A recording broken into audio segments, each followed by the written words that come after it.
Good morning, my brothers and sisters.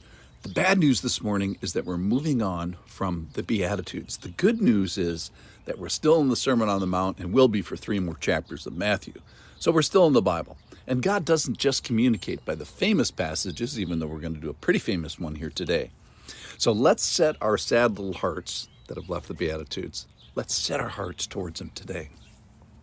Now, today's passage, the goal in it is to be seen, and then also seen for the right direction. I'm going to start in Matthew chapter 5, verse 13. You are the salt of the earth. But if salt has lost its taste, how shall saltiness be restored?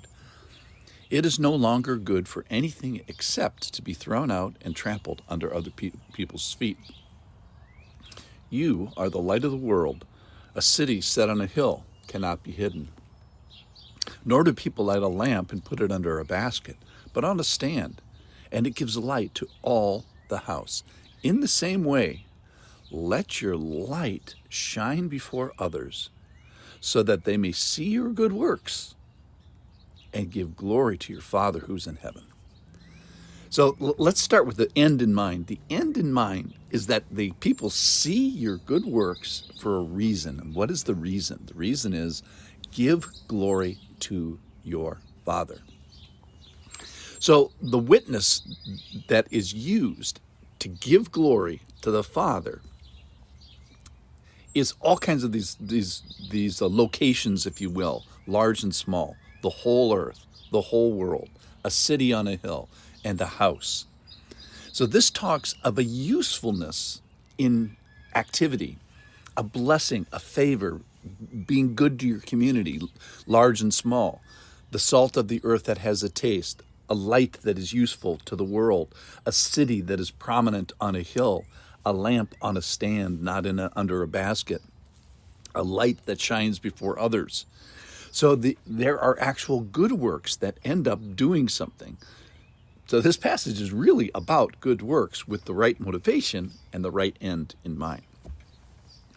It's couched by a little bit of a caution that salt can lose its specific purposefulness. It can lose its taste, and light doesn't have to shine. It says to let the light shine. And that you also must be active. You're supposed to be having good works. So a question we can ask is, what are you good for in your house, in your city, in your acre of the world, and on the earth?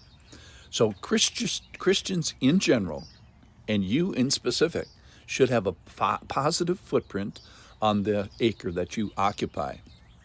You should be having a taste that makes people want more, an actual light in the world of darkness, and tool that uses advantages for maximum gain. Lamps are on a stand, not in a basket. City of God is on a hill, not hidden. Salt is spicy, not losing its taste, not thrown out, not being trampled. Verse 16, in the same way, let your light shine before others. That is, have a purposeful impact. How? By your actions, by your good works. Now, let's remember, your good works don't save you. They do demonstrate, however, that you have been saved. So good works don't earn us heaven.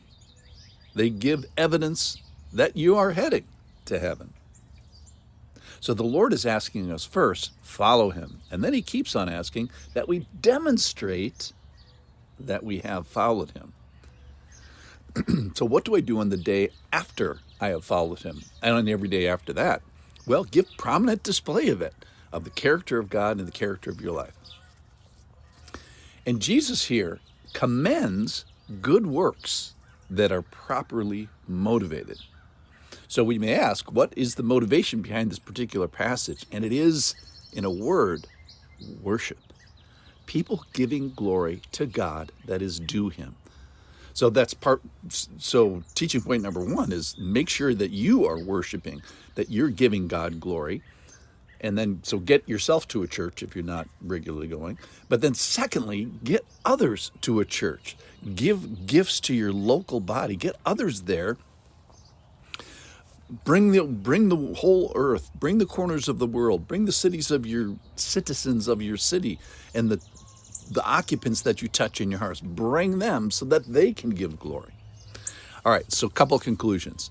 Assess your impact, your saltiness on the earth, your light to the world, your visibility on the hill, and your light to the house that you occupy. Are you bringing your world, pushing the earth, being the best citizen and family member that you can be? Do we practice righteousness before men? Yes, with the right motivation. Is the witness about me, or is it about putting bodies in the seats of worship to glorify only God?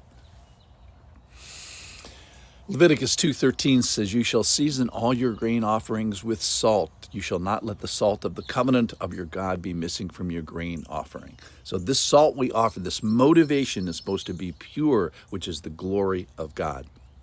And of note, that glory is to be seen. Listen to this. Let your light shine before others. Why? That they may see your works. The goal is actually to be seen. Ultimate goal is to give glory, but the tool we use is to be seen, not for us, but for him. So you, listener, are very involved in this passage. Be the light, be the salt, be of use, be not hidden. Put yourself in a position to give life. Why? To be seen? Absolutely yes. Your simple, humble Christian life is meant to be seen. Your life is meant as a Christian to be seen. For what? Getting God glory from a new person, a new mouth, a new acre for his kingdom.